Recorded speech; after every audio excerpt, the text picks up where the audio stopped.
Hey guys, അപ്പോൾ ഇന്ന് വേറൊന്നുമല്ല. ഞങ്ങളെങ്ങനെയാണ് ഞങ്ങൾ 3 പേരെ ഈ വീഡിയോയിൽ മാത്രമേ കണ്ടിട്ടുള്ളല്ലോ. അപ്പോൾ ഞങ്ങളുടെ കറക്റ്റ് സ്വഭാവം എന്താണ്, ഞങ്ങളുടെ ബിഹേവിയർ എന്താണെന്നൊന്നും അറിയില്ലല്ലോ. അപ്പോൾ ഞങ്ങൾ വിചാരിച്ചു ഞങ്ങളെന്നും ഹോസ്പിറ്റലിലേക്ക് റൂമിൽ നിന്ന് എന്തെങ്കിലും കഴിക്കാൻ കൊണ്ടുപോകും. ഓറഞ്ച്, പഴം, മുറുക്ക് അങ്ങനെയുള്ള എന്തെങ്കിലുമൊക്കെ ഒരു സ്നാക്സ് കൊണ്ടുപോകും.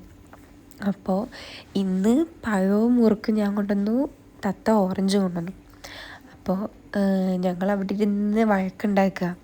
പുറത്തു കൂടെ ആരെങ്കിലും പോയിട്ടുണ്ടെങ്കിൽ അന്നേരം പിടിച്ച് ചീത്തയേക്കും. ഞങ്ങൾ അതിൻ്റെ ഉള്ളിൽ ഇരുന്നിട്ട് എന്താ പറയുക, തത്ത ഓറഞ്ച് പൊളിച്ചുകൊണ്ട് എനിക്കും തത്തയ്ക്കും, എനിക്ക് 3 പീസ്, അവൾക്ക് 3 പീസ്, ആര്യയ്ക്കും 3 പീസ് കൊടുത്തു. അതിന് വഴക്കുണ്ടാക്കി. ഒരു പീസ് എക്സ്ട്രാ ആയിരുന്നു, അപ്പോൾ അതിന് വഴക്കുണ്ടാക്കിയായിരുന്നു. അത് കഴിഞ്ഞിട്ട് ആര്യ ഇവിടെ എന്തൊക്കെയോ പറയുന്നുണ്ട്. അപ്പം ഞങ്ങൾ അതിനനുസരിച്ച് പറയുന്നുണ്ട് ആര്യൻ്റെ അടുത്ത്. ഇതിൻ്റെ മുകളിൽ കയറി ഇരുന്നിട്ടാണ് കഴിക്കണതും പൊളിക്കണതൊക്കെ. പിന്നെ ക്ലീൻ സ്റ്റാഫ് വന്നിട്ടില്ല. അപ്പോൾ നിലത്തേക്ക് ഞങ്ങൾ ഓറഞ്ചിൻ്റെ കുരു തുപ്പുന്നതിന് ആര്യ ചീത്ത പറയുന്നുണ്ട്. ക്ലീൻ സ്റ്റാഫ് ഉണ്ടാവില്ല, ഇരുന്ന് വൃത്തിയാക്കേണ്ടി വരും, രണ്ടും കൂടെ ഓരോ മൂലയ്ക്ക് ഇരുന്ന് വൃത്തിയാക്കിക്കോ എന്നൊക്കെ പറഞ്ഞിട്ട്. അപ്പോൾ ഞങ്ങൾ അതിനും ഇരുന്ന് ചിരിക്കുന്നുണ്ട്. കുറേ ചിരിച്ചു. അതിനുള്ള ഞങ്ങൾക്ക് വൈകുന്നേരം കിട്ടുകയും ചെയ്തു കേട്ടോ. പിന്നെ പിന്നെ മുറുക്ക് പൊട്ടിക്കുന്ന കാര്യം പറഞ്ഞുകൊണ്ടിരിക്കുകയായിരുന്നു. അതിനിടയ്ക്ക് എൻ്റെ കയ്യിൽ നിന്ന് ഒരു ഓറഞ്ച് നിലത്തേക്ക് പോയി. അതിന് കിടന്ന് ചിരിച്ച് ഒരു വഴിയായി. എന്താ ചെയ്യുന്നത്, എന്താ പറയണത് അറിയില്ല. ഈ ഒരു ടൈം അല്ലെങ്കിൽ ഈ ഒരു നമ്മളെന്താ പറയുക, ചിരിച്ച് നമുക്ക് അടിവേർ വേദനെടുക്കുന്നൊരു സിറ്റുവേഷൻ നമ്മൾ വേറെ ആളിൽ അല്ലെങ്കിൽ ഫാമിലീൻ്റെ കൂടി ഇരിക്കുമ്പോൾ നമുക്ക് കിട്ടില്ല.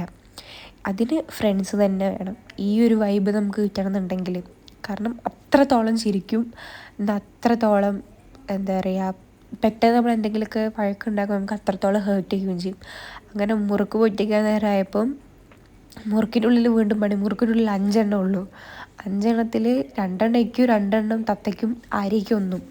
അതിന് ഞങ്ങൾ അവിടെ കിടന്ന് അടിയായിരുന്നു. കാരണം വേറൊരാൾക്ക് കഴിക്കുന്നതിനല്ല, തത്തയ്ക്കൊരു പീസ് കിട്ടിയാലോ അത് വിചാരിച്ചിട്ടാണ്. കാരണം എന്താ വെച്ചാൽ എൻ്റെ വീട്ടിൽ എൻ്റെ ഏട്ടന് അച്ചുവിന് എന്തെങ്കിലും കൂടുതലൊരു ഇത്തിരി അവൻ കൂടുതൽ കഴിക്കുമോ വിചാരിച്ചിട്ട് വയറ് നിറഞ്ഞാലും ഞാൻ കുത്തിക്കയറ്റും.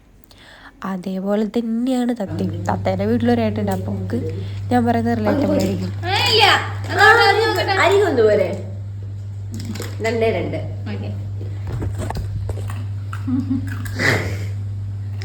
എനിക്ക് 2 എണ്ണം, നിനക്ക് 2 എണ്ണം. കഴിയില്ലേ?